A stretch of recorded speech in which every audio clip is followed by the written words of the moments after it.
When the billionaire lifted his bride's veil at the altar, he froze. Not from shock, not from regret, from recognition that shattered and healed him in the same breath. His hands trembled against the delicate lace. The church fell silent. Hundreds of guests held their breath, watching his face transform, confusion giving way to wonder, then something deeper. Tears began to fall before he could stop them. This powerful man, this self-made billionaire who'd built an empire on control and calculation, was breaking down in front of everyone. What did he see beneath that veil that made a man who'd sworn never to love again break down in front of hundreds? This isn't a fairy tale romance. This is about two broken people who found wholeness in each other's wounds. If you've ever felt too damaged to be loved, or wonder if healing is even possible, this story will change how you see yourself. Drop a comment if you believe in second chances, and stay with me, because what happens next proves that sometimes our deepest scars lead us to our greatest love. Elijah Porter was a billionaire, self-made, Atlanta-based, with a renewable energy empire that had changed the industry. Forbes wrote profiles about his business acumen. Tech magazines called him a visionary. Society pages photographed him at galas and charity events. But if you looked closely, really looked, you'd see something missing. He hadn't genuinely smiled in 5 years. Elijah had built his company from absolutely nothing. A brilliant mind, relentless work ethic, and a singular focus that bordered on obsession. He'd turned a small solar panel startup into a multi-billion-dollar corporation that was literally powering the future. But that future felt painfully empty. 5 years ago, there had been someone, Catherine, his fiancée. They'd been planning their wedding when the fire happened. A freak accident at her apartment building. Faulty wiring, old building codes ignored, tragedy that no one saw coming. She'd survived initially, made it to the hospital with severe burns. He'd sat beside her bed, holding her hand, watching the scars form on her beautiful face as she fought to heal. Then her body gave out, and Elijah's world collapsed. He threw himself into work after that, built his empire as a monument to grief, a distraction from the gaping hole where his heart used to be. His life became orderly, controlled, predictable. Everything designed to avoid feeling too much, risking too much, losing too much. His family worried. His parents, his siblings, even his business partners. They all saw what he'd become. Successful but hollow. Functioning but not living. Surviving but definitely not thriving. You need to move on, his mother told him repeatedly. You need to marry, have a family, build a life beyond spreadsheets and solar panels. The board of directors agreed, though their motives were less sentimental. A settled CEO projected stability. Marriage meant longevity, legacy, the kind of image that made investors comfortable. So Elijah made them a deal. He would marry, but on his terms, his choice, his timeline, and it wouldn't be for love. He'd already had love. Lightning doesn't strike twice, and even if it did, he wasn't sure he could survive losing someone again. No, this would be practical. A partnership. An arrangement that fulfilled obligations without requiring him to tear down the walls he'd built around what was left of his heart. Atlanta society buzzed with speculation about who the city's most eligible and most unreachable bachelor would choose. They had no idea. Naomi Brooks worked as a receptionist at a mid-sized marketing firm in Atlanta. She made enough to cover her modest apartment, her bills, and occasionally a nice dinner out. She wasn't chasing wealth or status. She'd learned that the most important things in life couldn't be bought anyway. She'd grown up working class, put herself through community college while working 2 jobs, and built a life she was proud of through sheer determination and grace. 3 years ago, everything changed in a matter of minutes. A house fire, her apartment building, old wiring, smoke inhalation, and flames that scarred more than just walls. Naomi survived, but she bore the evidence of that survival on her face. Delicate lines across her cheek and temple, permanent reminders of the worst night of her life. The physical recovery was hard. Surgeries, skin grafts, painful rehabilitation. But the emotional recovery? That was infinitely harder. Because 3 years ago, Naomi had been engaged. Her fiancé, a man she loved and trusted, had proposed 6 months before the fire. He'd seemed devoted, promised forever, talked about building a life together.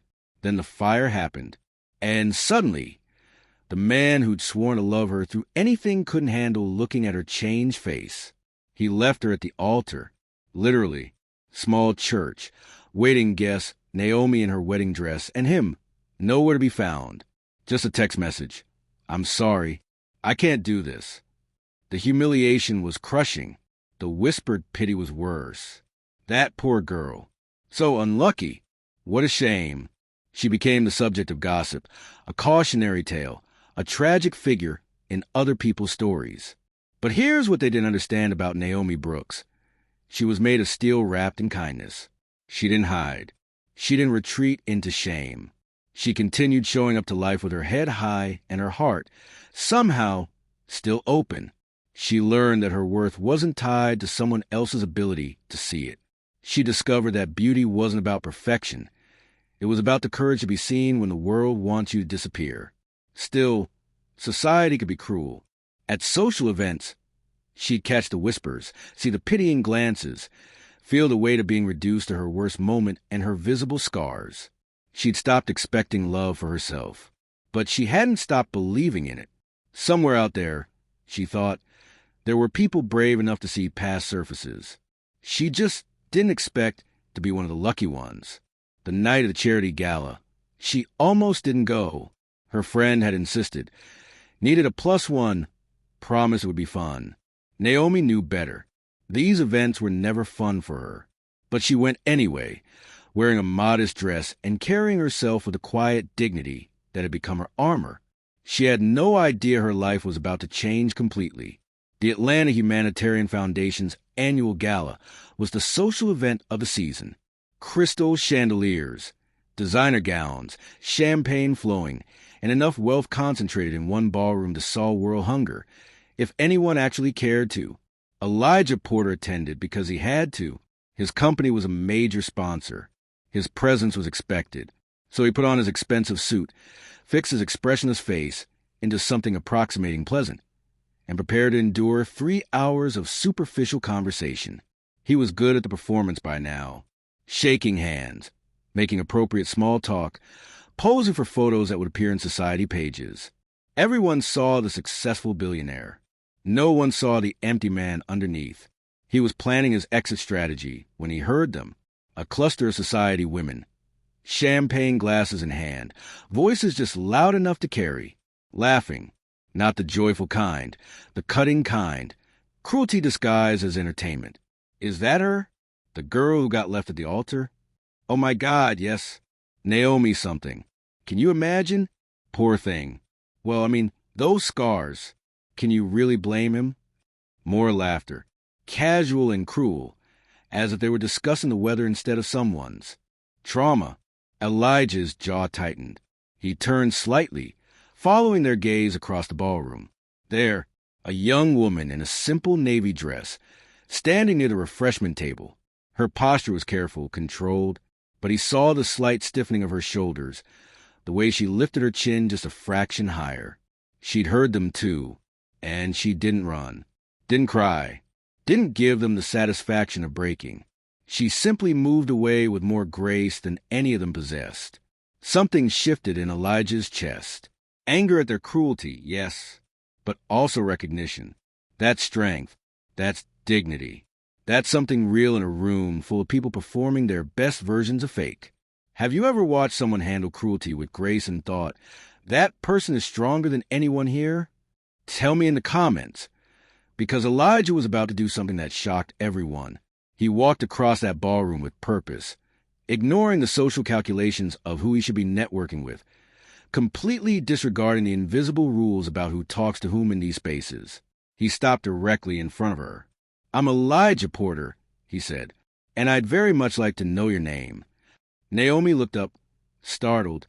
Recognition flickered across her face. Everyone knew who Elijah Porter was.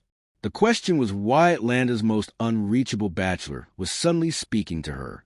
Naomi Brooks, she said carefully. It's nice to meet you, Naomi. Would you walk with me? This room is exhausting, and you look like the only genuine person here. It wasn't a line. It was the truth. And somehow, she could tell, They walked to the quieter terrace overlooking the Atlanta skyline, and they talked about her work, her interests, what brought her to the gala. He asked questions and actually listened to the answers. She asked him about his company, his vision for renewable energy, what drove him. Neither of them mentioned scars or grief or the tragedies that had shaped them. Not yet, but there was something in the way they spoke, a recognition between two people who'd both survived something that should have destroyed them. An hour passed. Then, too, the gala continued inside without them, and neither cared. Society watched through the windows, whispering speculation, trying to make sense of Elijah Porter spending his entire evening with a receptionist no one thought twice about. They had no idea they were watching the beginning of something that would change both their lives. The weeks that followed were unexpected for both of them. Elijah sought Naomi out. Coffee meetings that turned into long conversations. Dinners where they talked until the restaurants closed. Walks through Piedmont Park where the usual walls he kept firmly in place began to crack just slightly. He learned her story. The fire, the scars, the fiancé who abandoned her, the quiet strength she'd built from the rubble of her worst day. She spoke about it without bitterness, which somehow made it more powerful. She learned his story, too. Catherine, the grief, the walls, the empire built as a monument to avoid feeling. He spoke about it without self-pity, which somehow made it more heartbreaking. They understood each other in a way that felt rare and precious. Both knew what it meant to survive loss. Both had learned to keep going when everything in them wanted to stop. But Elijah was terrified. He was drawn to her warmth, her authenticity, her grace. But he convinced himself he couldn't love again. Wouldn't love again. The risk was too great. The potential loss too devastating. So he made a decision that was equal parts practical and self-protective. 6 weeks after the gala, he asked Naomi to meet him at his office. Professional setting. Controlled environment. He needed to stay rational about this. "I have a proposition," he said, and watched her eyebrows raise with curiosity. "I need to marry for family and business reasons. You need security and respect. We could help each other." It wasn't romantic. It was honest and direct. "This would be a partnership," he continued. "Separate lives when desired, no expectations of love, but mutual respect and support. You have financial security, protection from judgment, access to opportunities you deserve. I'd have someone I trust beside me." Naomi sat quietly, processing. It was unexpected, but not unwelcome. Oddly, "I can't offer you love," Elijah said, and something in his voice cracked slightly. "But I can offer you respect, protection, and a life free from the whispers and the pity. You deserve better than what this city has given you." "Why me?" she asked finally. He was quiet for a long moment. Then, "Because you're real. Because society's cruelty toward you revealed your strength, not your weakness. Because in 6 weeks, you've made me feel more human than I have in 5 years. And because I trust you." It was the most vulnerable he'd been since Catherine died. Naomi considered. This wasn't the fairy tale proposal little girls dream about. But she stopped believing in fairy tales the day she was abandoned at an altar. This was something else. Something honest. A partnership built on genuine respect rather than fragile promises of forever. "Okay," she said finally. "Yes." Society's reaction was predictable. Scandal, confusion, mockery. The damaged billionaire and the scar receptionist. Another one of Porter's eccentric moves. "How long do you think this publicity stunt will last?" The headlines were cruel. The speculation endless. But Elijah and Naomi had both learned to survive worse than gossip. They planned a small wedding. Nothing ostentatious. Just family and close associates. They didn't need society's approval or attendance. Neither of them could have predicted what would happen when they actually stood at that altar. The church was small and elegant. Elijah had chosen it specifically because it didn't feel like a performance venue. Simple wooden pews, stained glass windows letting in colored light, an intimate space that held maybe 100 people. His family was there. Her family was there. A few close business associates. Notably absent were most of Atlanta's social elite. Neither wanted them there. Elijah stood at the altar, his best man beside him, trying to maintain the calm, controlled demeanor he perfected over 5 years. But something felt different today. His heart was racing in a way that didn't make sense for a practical arrangement. His palms were actually sweating. When had that started, the music began. Everyone stood, and Naomi appeared at the back of the church. She wore a simple white dress. Nothing elaborate, nothing designed to make a statement. Just clean lines and quiet elegance. Her face was covered with a delicate lace veil. Her choice. She'd told him she wanted this moment to be private before it became public. Elijah watched her walk toward him, and something was happening in his chest. Something he'd sworn he wouldn't feel. Something terrifying and wonderful and completely unexpected. This was supposed to be practical. A partnership. An arrangement. So, why did his breath catch when she reached the altar? Why did his hands shake when he took hers? The officiant spoke words Elijah barely heard. His entire focus was on the woman standing before him, face still hidden behind lace. When had she become so important? When had practical turned into something else entirely? You may now lift the veil, the officiant said. Elijah's hands reached forward. They were trembling. When had he started shaking? His fingers found the edge of the delicate lace. He began to lift it slowly, revealing her face inch by inch. And then he saw her completely. The scars were there, delicate lines across her right cheek and temple, evidence of trauma survived and healing earned. But it was the pattern that stopped him. The placement, the way they curved across her face. His entire body froze. His breath caught. The world stopped spinning. Have you ever had a moment where everything you thought you knew about yourself shattered? Stay with me, because what happens next changed both their lives forever. He couldn't breathe, couldn't think, could only stare at the scars on Naomi's face and feel 5 years of grief crash over him like a wave. The pattern, the placement, the way they curved from temple to cheek. A flashback hit him with physical force.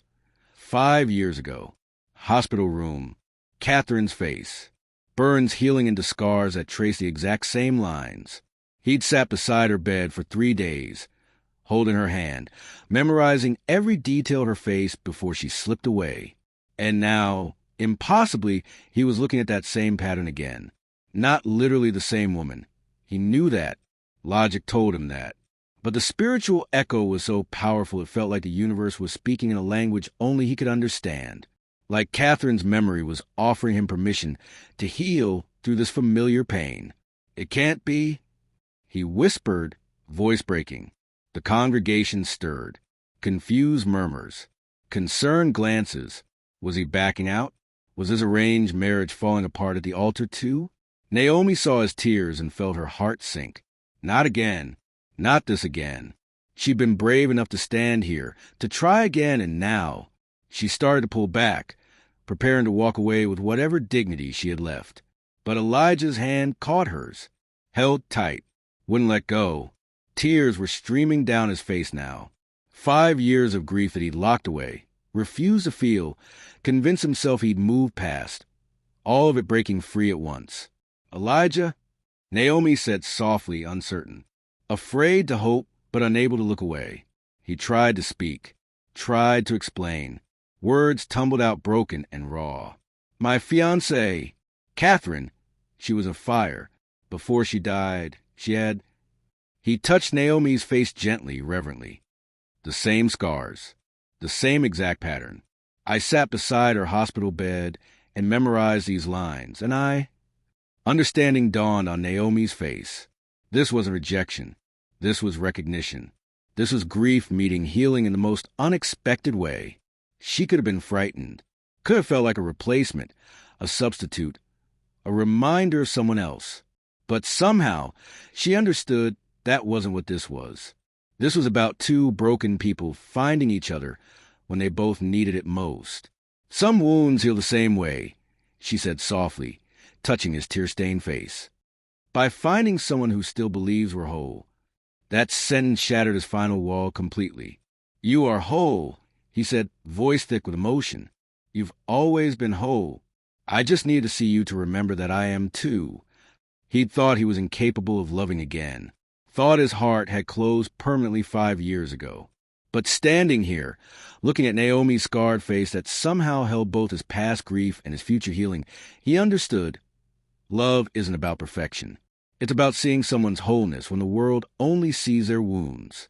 "I love you," he said, and the words felt like breaking free from a prison he'd built himself. "I didn't think I could, but I do." Naomi's own tears started falling. "I love you too. I didn't expect to, but I do."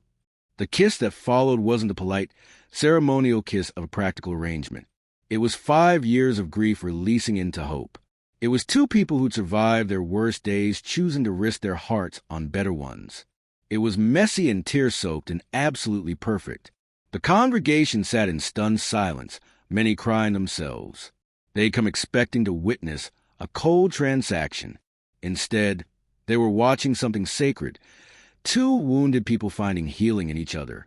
When Elijah and Naomi finally pulled apart, both were smiling through tears. Genuinely smiling. The first real smiles either had worn in years. "Shall we try this again?" the officiant said gently, and everyone laughed, the kind of laughter that releases tension and celebrates joy. They said their vows again. But this time, the words meant something entirely different. This wasn't a practical arrangement anymore.